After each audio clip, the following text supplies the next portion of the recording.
जी हाँ दोस्तों, जैसा कि आपको पता है, हमारी भारतीय टीम चैंपियन ट्रॉफी जीत चुकी है और फाइनल में न्यूजीलैंड को भारतीय टीम ने 4 विकेट से हरा दिया था। अब भारत और न्यूजीलैंड के बीच चैंपियन ट्रॉफी की समाप्ति के बाद 3 मैचों की रोमांचक T20 सीरीज खेली जानी है, जिसके लिए कप्तान सूर्य कुमार यादव और कोच गौतम गंभीर ने अपनी नई भारतीय टीम घोषित कर दी है। जी हाँ दोस्तों, अब हमें T20 वर्ल्ड कप की तैयारी करनी है, जो 2026 में होगा और उसकी तैयारी अभी से शुरू हो चुकी है, जो न्यूजीलैंड के साथ T20 सीरीज से स्टार्ट होगी और यह सीरीज काफी महत्वपूर्ण सीरीज है। इस सीरीज में कप्तान सूर्य कुमार यादव और कोच गौतम गंभीर ने नए नए खिलाड़ियों को मौका दिया है। साथ में रथरा गायकवाड़, ईशान किशन समेत 2 से 3 पुराने भूखे शेरों की भारतीय टीम में वापसी कराई है, तो वही संजू सैमसन और जसप्रीत बुमराह को टीम में जगह नहीं मिली है। इसका क्या कारण है और भारत की नई भारतीय टीम क्या है? 3 मैच की T20 सीरीज के लिए न्यूजीलैंड के खिलाफ आपको हम बताएंगे। साथ में आपको यह भी बताएंगे यह T20 सीरीज कब से शुरू होगी, किस चैनल पर आएगी और इस पूरी सीरीज को आप कितने बजे से देख पाओगे।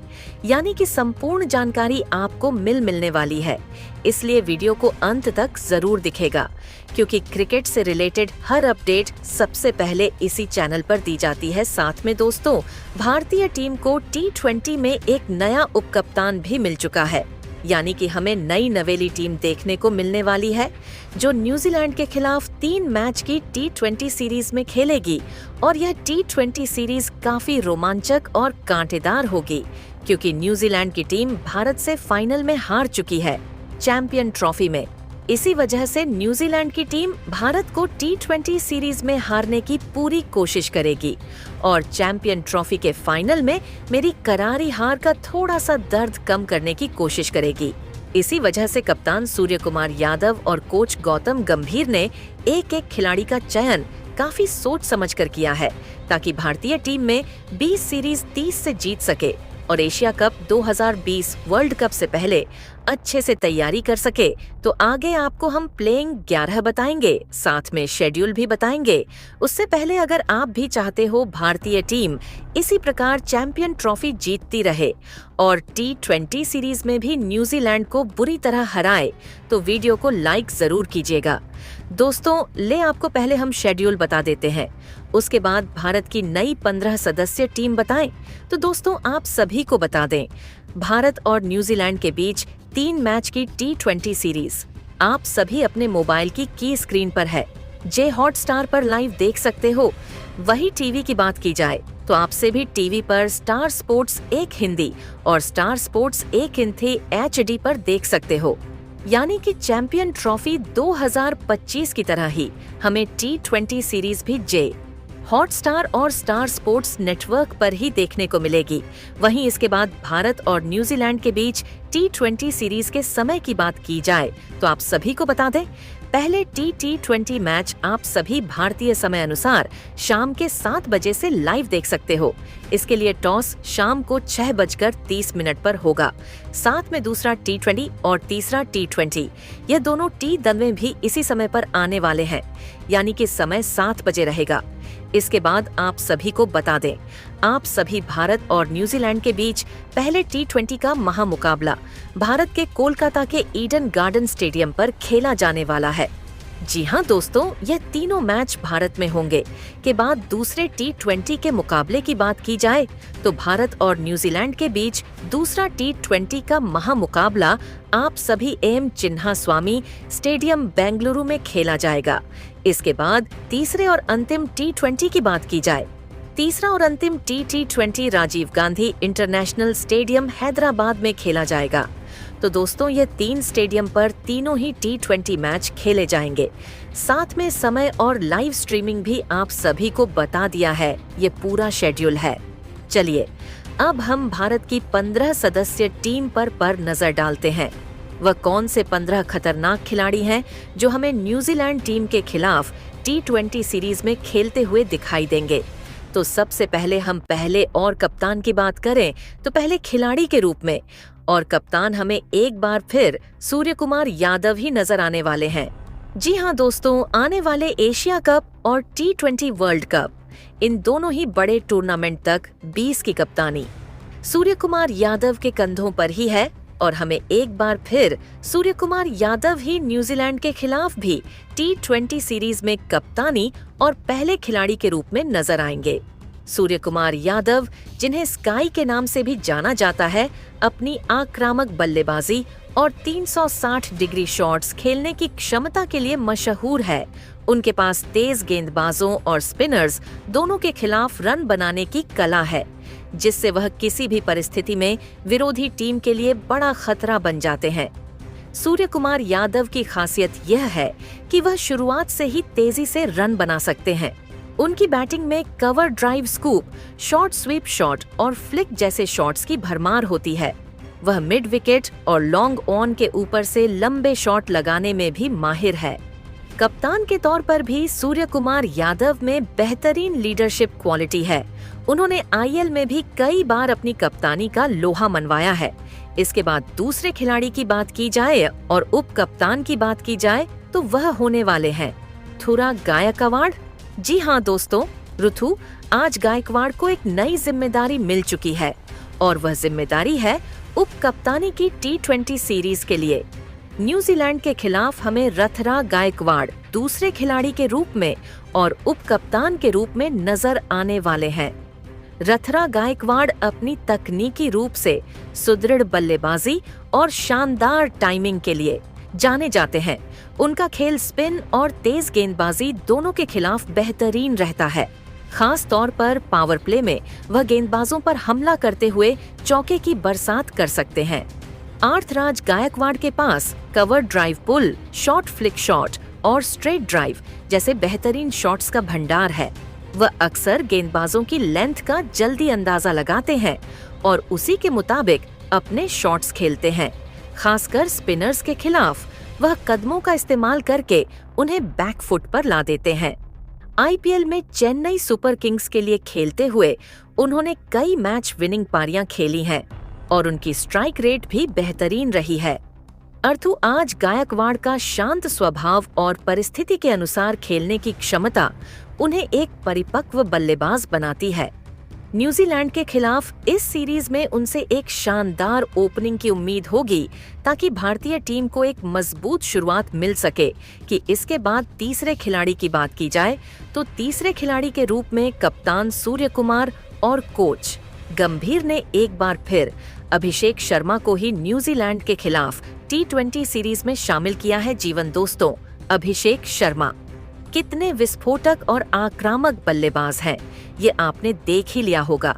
इससे पिछली सीरीज में अभिषेक शर्मा एक युवा और होनहार बल्लेबाज हैं, जिनके पास आक्रामक और स्थिर दोनों प्रकार की बल्लेबाजी करने की क्षमता है। वह बाएं हाथ के बल्लेबाज होने के साथ साथ एक उपयोगी बाएं हाथ के स्पिन गेंदबाज भी हैं, जो उन्हें एक ऑलराउंडर के रूप में टीम में जगह दिलाते हैं। अभिषेक की सबसे बड़ी खासियत उनकी निडर बल्लेबाजी है। वह शुरुआती गेंदों से ही गेंदबाजों पर दबाव बनाते हैं और पावर का पूरा फायदा उठाने की कोशिश करते हैं। उनके पास pull shot, cover drive, flick और लॉफ्टेड शॉट्स की बेहतरीन रेंज है। जब स्पिन गेंदबाजी आती है तो वह अपने कदमों का अच्छा इस्तेमाल करते हैं और स्पिनर्स को बाहर निकलकर बड़े शॉट्स लगाने में माहिर हैं। गेंदबाजी में भी अभिषेक टीम के लिए अहम भूमिका निभा सकते हैं। धीमी पिच्चों पर उनकी बाएं हाथ की स्पिन गेंदबाजी कारगर साबित हो सकती है। खासकर बीच के ओवरों में वह अक्सर बल्लेबाजों को धीमी और वेरिएशन गेंदों से चकमा देते हैं, जिससे रन गति पर लगाम लगती है। इसके बाद चौथे खिलाड़ी की बात करें तो चौथे खिलाड़ी के रूप में हमें यशस्वी जायसवाल नजर आने वाले हैं। जी हाँ दोस्तों, यशस्वी जायसवाल चैंपियन ट्रॉफी में नहीं थे, लेकिन न्यूजीलैंड के खिलाफ T20 सीरीज में शामिल कर लिया है और उनकी भी वापसी हो रही है। यशस्वी के खेल में आक्रामकता और स्थिर का अनोखा मिश्रण देखने को मिलता है, जो किसी भी टीम के लिए बेशकीमती साबित हो सकता है। उन्होंने घरेलू क्रिकेट और IL में अपने प्रदर्शन से खुद को साबित किया है और अब अंतर्राष्ट्रीय स्तर पर भी अपनी छाप छोड़ने के लिए पूरी तरह तैयार है। यशस्वी जायसवाल की सबसे बड़ी खासियत उनका टेक्निकली साउंड बल्लेबाजी करना है।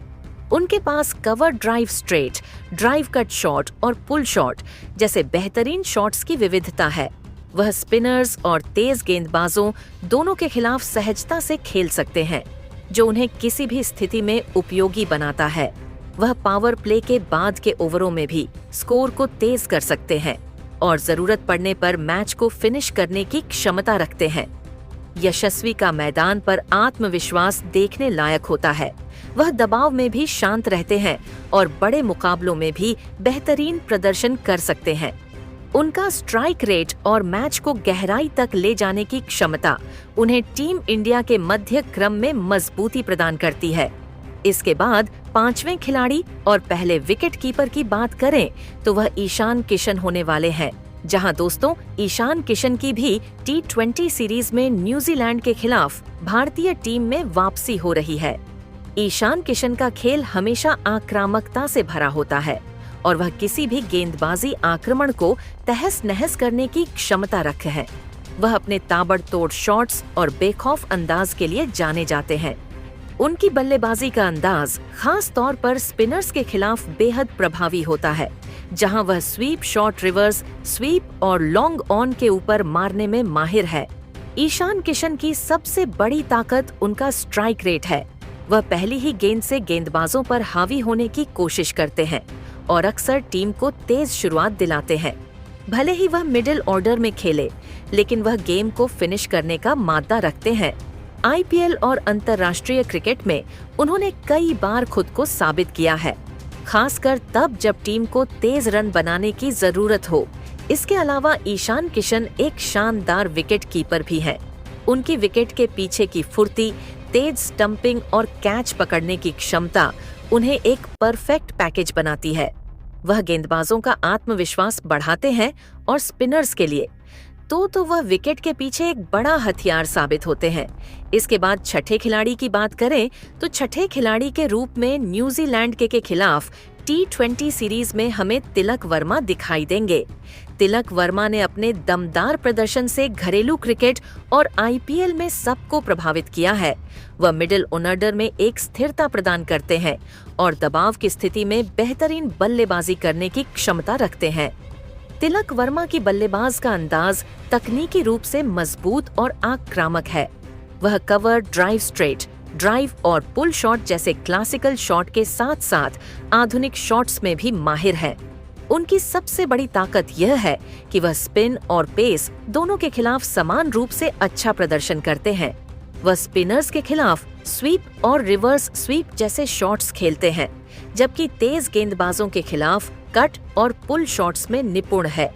इसके बाद नंबर 7वें खिलाड़ी की बात की जाए तो नंबर 7 में खिलाड़ी के रूप में दूसरे विकेट कीपर बल्लेबाज ऋष पंत नजर आने वाले हैं, क्योंकि संजू सैमसन चोट के चलते B सीरीज का हिस्सा नहीं है।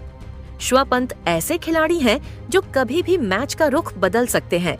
उनकी सबसे बड़ी ताकत उनका निडर और आक्रामक खेल है, जिससे वह किसी भी परिस्थिति में बड़े बड़े शॉट्स लगाने में सक्षम है। कृष्ण पंत का बैटिंग स्टाइल काफी एंटरटेनिंग और एक्सप्लोसिव है। वह कवर, ड्राइव, रिवर्स स्वीप और खासकर वन हैंडेड के लिए मशहूर है। उनकी विकेट कीपिंग स्किल्स भी बेहतरीन है। खास तौर पर स्पिनर्स के खिलाफ उनकी स्टंपिंग और कैचिंग क्षमता कमाल की है। पंटी फॉर्मेट में पंत एक फिनिशर की भूमिका बखूबी निभाते हैं। वह डेथ ओवर्स में तेज गति से रन बनाने में माहिर है और उनके पास बड़े शॉट्स का पूरा पैकेज है। इसके बाद 8वीं खिलाड़ी की बात की तो 8वीं खिलाड़ी के रूप में T20 सीरीज के लिए अर पटेल को भारतीय टीम में शामिल किया गया है।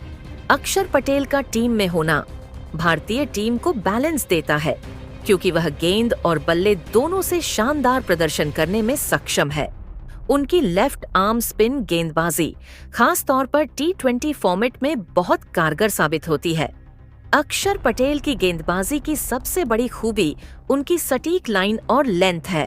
वह बिना ज्यादा स्पिन कराए भी बल्लेबाजों को फ्लाइट और वेरिएशन से चकमा देने में माहिर है। T20 मैचों में अक्षर पटेल की इकोनॉमी रेट काफी अच्छी रहती है, जिससे वह मिडिल ओवर्स में रन रोकने के साथ साथ विकेट चटकाने का काम भी करते हैं। उसके बाद नंबर 9 खिलाड़ी की बात की जाए तो नंबर 9 पर हमें हार्दिक पांड्या ही T20 सीरीज का हिस्सा बनते हुए नजर आ रहे हैं। हार्दिक पांड्या का T20 फॉर्मेट में भारतीय टीम के लिए एक महत्वपूर्ण रोल होता है, क्योंकि वह एक बेहतरीन फिनिशर के साथ साथ एक उपयोगी तेज गेंदबाज भी हैं। उनकी बैटिंग में वह आक्रामकता है, जिससे वह आखिरी ओवरों में तेजी से रन बटोर सकते हैं और बड़े बड़े शॉट्स लगाने में भी माहिर हैं। गेंदबाजी में हार्दिक पांड्या की सबसे बड़ी खासियत उनकी यॉर्कर और स्लोअर बॉल है। डेथ ओवर्स में वह अपनी वेरिएशन से बल्लेबाजों को बांध कर रखते हैं और रन गति पर अंकुश लगाने में सफल रहते हैं। हार्दिक की गेंदबाजी में वह विविधता है जो T20 क्रिकेट में बेहद जरूरी होती है, खास तौर पर जब विरोधी टीम के बल्लेबाज तेज रन बना रहे हो। इसके बाद 10 में खिलाड़ी की बात की जाए तो 10वीं खिलाड़ी के रूप में मैं नीतीश कुमार रेड्डी नजर आने वाले हैं। T20 सीरीज के लिए न्यूजीलैंड की टीम के खिलाफ नीतीश कुमार रेड्डी एक युवा और होनहार ऑलराउंडर है, जिनकी खासियत उनकी गेंदबाजी के साथ साथ बेहतरीन बल्लेबाजी में भी नजर आती है।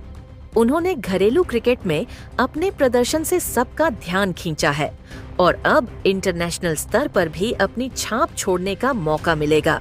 गेंदबाजी में नीतीश रेड्डी की लाइन लेंथ काफी सटीक रहती है और वह मध्यम गति के गेंदबाज हैं जो स्विंग कराने की क्षमता रखते हैं। डेथ ओवर्स में स्लोअर गेंद और यॉर्कर डालने में माहिर है, जिससे विपक्ष बल्लेबाजों को रन बनाने में मुश्किल होती है। वहीं बल्लेबाजी में नीतीश का स्ट्राइक रेट भी अच्छा रहता है। वह निचले क्रम में तेजी से रन बटोर सकते हैं और जरूरत पड़ने पर बड़े बड़े शॉट्स लगाने का माद्दा रखते हैं।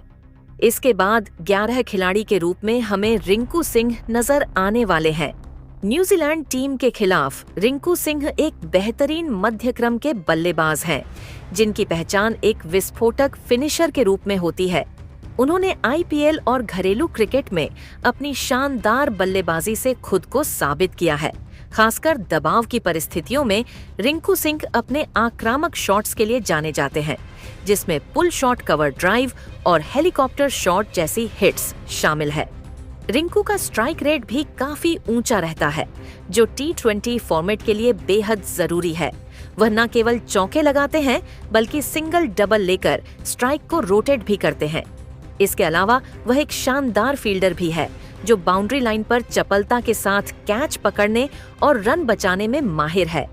इसके बाद नंबर 12 के खिलाड़ी की बात की जाए तो नंबर 12 के खिलाड़ी हमें शिवम दुबे नजर आने वाले हैं। T20 सीरीज के लिए न्यूजीलैंड के खिलाफ शिवम दुबे एक हर फन मौला खिलाड़ी है, जो अपनी तेज तर्रार बल्लेबाजी और उपयोगी मीडियम पेस गेंदबाजी के लिए जाने जाते हैं। बल्ले के साथ वह अपनी लंबी हिटिंग क्षमता के लिए मशहूर है। खास डेथ ओवर्स में जब बड़े शॉट्स की जरूरत होती है, उनके मारने की क्षमता उन्हें एक बेहतरीन फिनिशर बनाती है, जो किसी भी समय मैच का रुख पलट सकते हैं। शिवम दुबे की गेंदबाजी भी टीम के लिए अहम होगी, क्योंकि वह मीडियम पेस के साथ बल्लेबाजों को चकमा देने का हुनर रखते हैं। उनका लाइन और लेंथ पर नियंत्रण और विविधता के साथ स्लोअर डिलीवरी उन्हें एक योगी छठे गेंदबाज का विकल्प बना आती है। वह बीच के ओवर्स में गेंदबाजी कर सकते हैं और जरूरत पड़ने पर ब्रेक थ्रू भी दिला सकते हैं। इसके बाद 13 खिलाड़ी की बात करें तो 13 नंबर के खिलाड़ी हमें हर्षित राणा नजर आने वाले हैं। T20 सीरीज के लिए हर्षित राणा एक युवा और प्रतिभाशाली तेज गेंदबाज है, जिन्होंने अपनी गति, स्विंग और लाइन लेंथ पर बेहतरीन नियंत्रण के दम पर क्रिकेट विशेषज्ञों का ध्यान खींचा है। उनकी गेंदबाजी में गति के साथ विविधता भी है, जिससे वह बल्लेबाजों को चकमा देने में माहिर है। खासकर पावर प्ले में नई गेंद से स्विंग कराना और डेथ ओवर्स में सटीक यॉर्कर डालना उनकी खासियत है। हर्षित राणा न सिर्फ गेंद से बल्कि बल्ले से भी उपयोगी योगदान दे सकते हैं। उनकी ऑलराउंड क्षमता टीम के लिए एक बड़ी ताकत साबित हो सकती है, खासकर जब जरूरत हो। आखिरी ओवरों में ताबड़तोड़ रन बनाने की गेंदबाजी में उनकी आक्रामकता और आत्मविश्वास उन्हें दबाव की परिस्थितियों में भी कारगर बनाते हैं। इसके बाद नंबर 14 के खिलाड़ी की बात करें तो नंबर 14 के खिलाड़ी के रूप में हमें अर्शदीप सिंह नजर आने वाले हैं। अर्शदीप सिंह भारतीय टीम के एक उभरते हुए तेज गेंदबाज हैं, जो अपनी सटीक लाइन, लेंथ स्विंग और डेथ ओवर्स में यॉर्कर गेंदबाजी के लिए मशहूर हैं। बाएं हाथ के इस तेज गेंदबाज ने बेहद कम समय में ही अंतर्राष्ट्रीय स्तर पर अपनी जगह पक्की कर ली है, खास तौर पर T20 फॉर्मेट में, जहां दबाव भरे मौकों पर भी उन्होंने बेहतरीन प्रदर्शन किया है। इसके बाद नंबर 15 के अंतिम खिलाड़ी के रूप में हमें वरुण चक्रवर्ती नजर आने वाले हैं।